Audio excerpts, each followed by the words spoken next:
रतिया में नगर पालिका द्वारा 60 लाख रुपए की लागत से वार्ड नंबर 12 में 2 गलियां वफा के नाम पर जो पार्षदों द्वारा अधिकारियों पर गोलमाल के आरोप लगाए हैं, यह मामला पूरी तरह गर्मा गया है।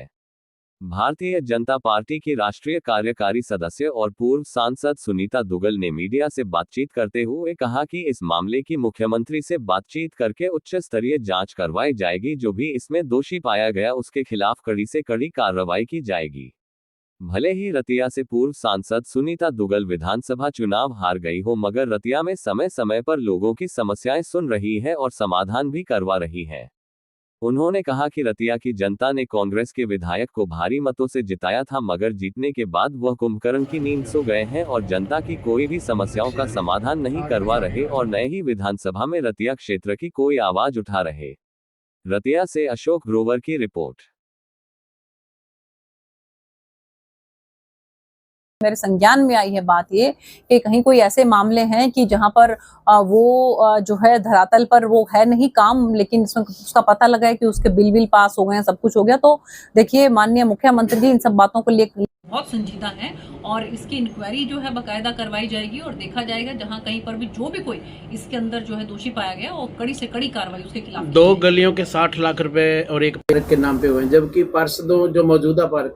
पार्षद हैं उन्होंने मौका दिखाया भी ये देखो कच्ची गलियां पड़ी हैं, इसके नाम पे 60 लाख रुपए का फ्रॉड हुआ है। नहीं, मैंने आपको जैसा बताया कि पूरी उसकी इंक्वायरी की जाएगी बाकायदा और संज्ञान में हमारी बात आई है ये, और इसमें जो भी दोषी पाया गया, चाहे वो अधिकारी हैं चाहे वो कोई भी क्यों ना है, तो उनके खिलाफ सख्त से सख्त कार्रवाई की जाएगी। माननीय मुख्यमंत्री जी के संज्ञान में भी हम ये बात लेकर आएंगे और आप बिल्कुल निश्चिंत रहें, भ्रष्टाचार जो है वो किसी भी कीमत पर हमें बर्दाश्त नहीं है। और माननीय मुख्यमंत्री जी ने, आपने देखा होगा कितने ही अधिकारियों को जो है उनके खिलाफ सख्त कार्रवाई की है, और आप विश्वास रखें कि माननीय मुख्यमंत्री जी के संज्ञान में ये बात लेकर आऊंगी और इंक्वायरी होगी और जो भी दोषी पाएगा उन पर कड़ी सजा, कड़ी उनको जो है कार्रवाई की जाएगी। धरने पर बैठे हैं, उनका कहना है कि एनडीसी के नाम पे भी करोड़ों का फ्रॉड हुआ है, वो धरने पर बैठे, इसकी जांच जांच करवाएंगे, बिल्कुल जांच करवाएंगे, आप निश्चिंत रहें। मैंने आपको पहले भी बताया है कि 0 टॉलरेंस फॉर भ्रष्टाचार, करप्शन के लिए हमारी सरकार का 0 टॉलरेंस है और जरूर कार्रवाई होगी और जो है जो भी इंक्वायरी करने के बाद दोषी पाए जाएंगे, कड़ी से कड़ी जो है सख्त कार्रवाई उनके खिलाफ होगी। जो पार्षद धरने पे बैठे उन्हें कोई आश्वासन दिया जाएगा? बिल्कुल, देखिए ऐसा है कि पार्षद जो है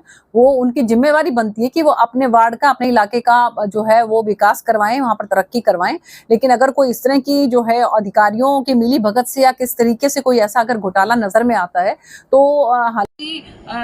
मुझे थोड़ा सा इस बात को देखकर भी ताज्जुब हो रहा है कि जो कंसर्न जो इसके अंदर पार्षद होता है उसकी नॉलेज में भी ये होना चाहिए, उसकी नॉलेज में क्यों नहीं रहा। ये सब बातें जो हैं वो इंक्वायरी का विषय है, जांच का विषय है। जांच होने के बाद जो है जो भी इसमें दोषी पाए जाएंगे कड़ी कार्रवाई की जाएगी। कुछ पार्षदों को यह कि नगर पालिका द्वारा भेदभाव करके टेंडर लगाए जाएंगे, कुछ वार्डों में विकास के नाम पर कुछ भी टेंडर नहीं, को लेकर क्या कहें? देखिए, हम तो ऐसा सबका साथ सबका विकास में विश्वास करने वाले जो हैं वो सरकार है, पार्टी है, तो इसलिए ये बिल्कुल जो है मुझे नहीं लगता कि ऐसा कहीं होगा। लेकिन अगर ऐसा हुआ भी तो मैं भी वार्ड के जो हमारे पार्षद हैं उनको विश्वास दिलाती हूँ कि सभी जगह पर जो है वो एक साथ और एक जैसा विकास होगा, कहीं किसी तरह का कोई भेदभाव किसी के साथ नहीं किया जाएगा। चुनावों के समय जो लोग आपके साथ होते हैं आजकल वो देखने को कम मिलते हैं, तो उनको लेकर क्या कहेंगे? ऐसी कोई बात नहीं है, जो चुनाव में मेरे साथ थे भी मेरे साथ है और मैं आपके माध्यम से जो है उनको जो कहीं कोई व्यस्तता हो सकती है, लेकिन फिर भी आग्रह करूंगी जहां पर भी जो भी कोई किसी की समस्या है और वो जरूर आए, और जब जो है यहाँ पर हमारा चक्कर लगता है तो आए और अपनी समस्याओं का समाधान। बहुत सी समस्याओं का समाधान हम हाथ के हाथ हर बार बहुत सी समस्याओं का समाधान जो है वो तुरंत प्रभाव से करते हैं। शहरवासी समस्याओं से जूझ रहे हैं, आपको 65,000 के करीब वोट भी दिए थे, उनके लिए क्या संदेश है आपका? संदेश है कि वो बिल्कुल इस बात को सुनिश्चित करके चलें कि मैं समय समय पर इसीलिए आती रहती हूँ, बल्कि जो यहाँ के विधायक हैं वो नजर नहीं। आप कभी उनके बारे में भी पूछ लिया करो कि जो कम से कम भी 20-21 हजार से भी ज्यादा वोट मेरे से जिनको देके यहाँ पर विधायक तो वो नजर आता है, कब उसने समस्याएं इस इलाके की उठाई है, कब उसने जो है इस तरह का कोई सबकी समस्याओं को लेकर कोई ना कोई इस तरह का उसने कोई बैठक की हो, कहीं सबकी कोई मीटिंग बुलाई हो, जरा मुझे बताएं। और मुझे लगता है कि आप लोगों की भी जिम्मेवारी है कि आप जाएं, पता करें कि वो कहाँ गायब है, गुमशुदा की तलाश के मुझे लगता है कि इश्तिहार लगाने चाहिए। जी,